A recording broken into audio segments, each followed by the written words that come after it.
Exam number 1 prep. Let's start with the instruction.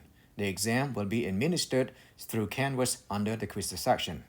Students are required to use the respondent's lockdown browser with a front-facing camera enabled during taking the exam.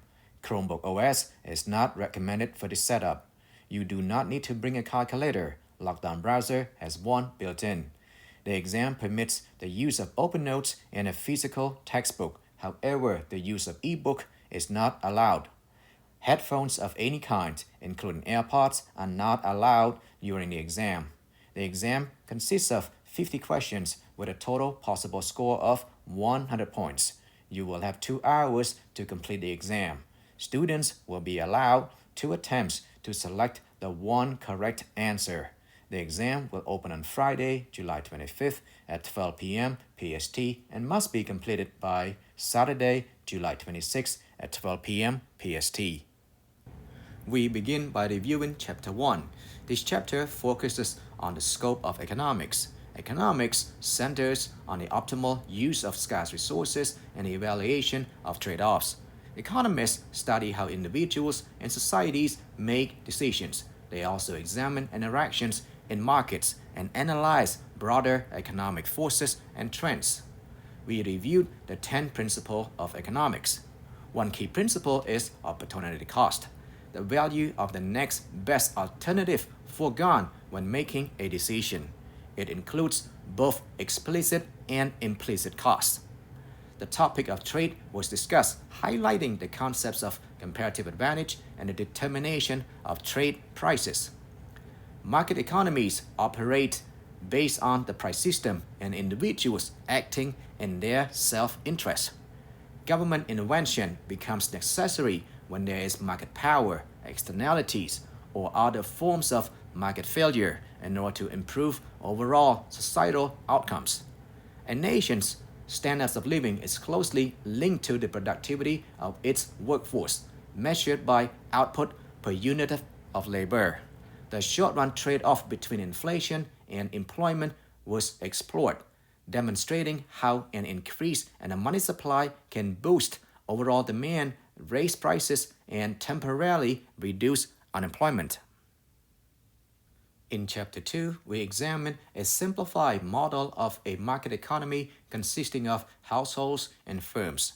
Households own the factors of production, land, labor, and capital, while technology plays a role as an influencing factor.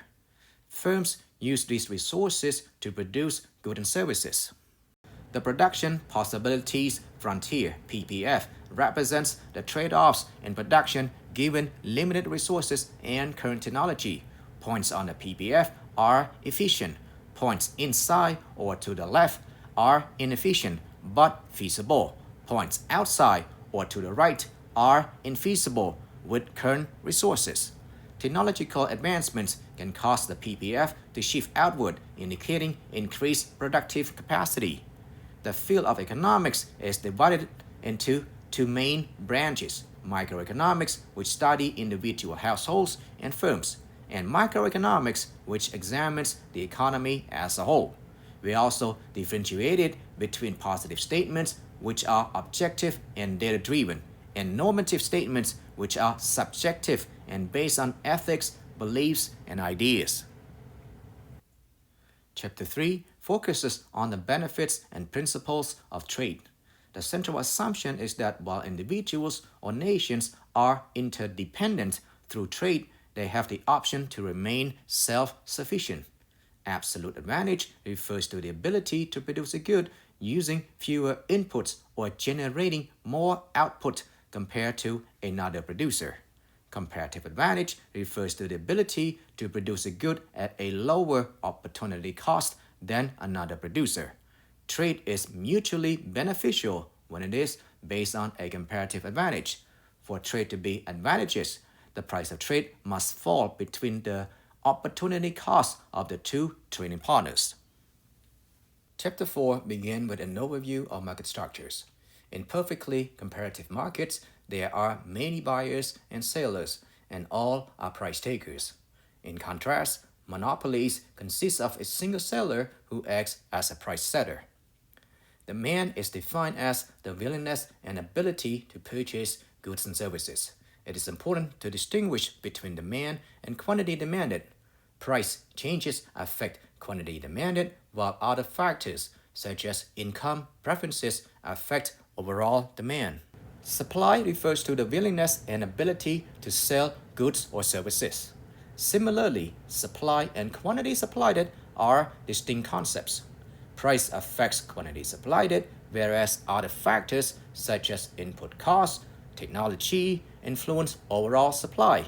The interaction between demand and supply determines the market equilibrium. Surpluses, that is excess supply, and shortages, that is excess demand, lead to price adjustment that move the market back toward equilibrium. Shifts in the demand or supply curves result in changes to the equilibrium price and quantity, reflecting the dynamic nature of markets.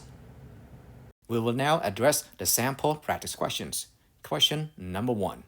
In a market economy, economic activity is guided by self-interest and prices. Therefore, the correct answer is C. Question number 2. To find the average cost, divide the total cost of $35,000 by the total number of units, 500, resulting in $70. The correct answer is C. Question number 3.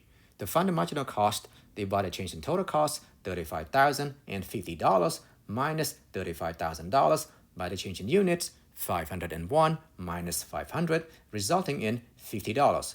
The correct answer is A. Question number 4. Comparing two options, Sandy should choose the option with the smaller loss. Option 1. Sell the house after repairs, resulting in a larger loss of $60,000. Option 2. Sell the house as is for $250,000, resulting in a smaller loss of $50,000. Since option 2 results in the smaller loss, Sandy should choose option 2. Therefore, the correct answer is B. Question number 5. The economy cannot produce at point C, which lies outside the PPF, and is thus infeasible. The correct answer is C. Question number 6. The economic impact of tornadoes on cities and towns in Oklahoma affects a community or household level, making it microeconomics. B. The effects of rent control on housing availability in New York City also impact a community or household level, making it microeconomics. C. The effect on the economy of changes in the nation's unemployment rate impacts the national economy, making it microeconomics. D. How tariffs on shoes affect the shoe industry impacts an industry or firm level, making it microeconomics. Thus, the correct answer is C. Question number 7. By following the calculation I show here, you can see that the opportunity cost for Jamaica is 1 radio for 2 coolers, and for France, it is 1 radio for 8 coolers.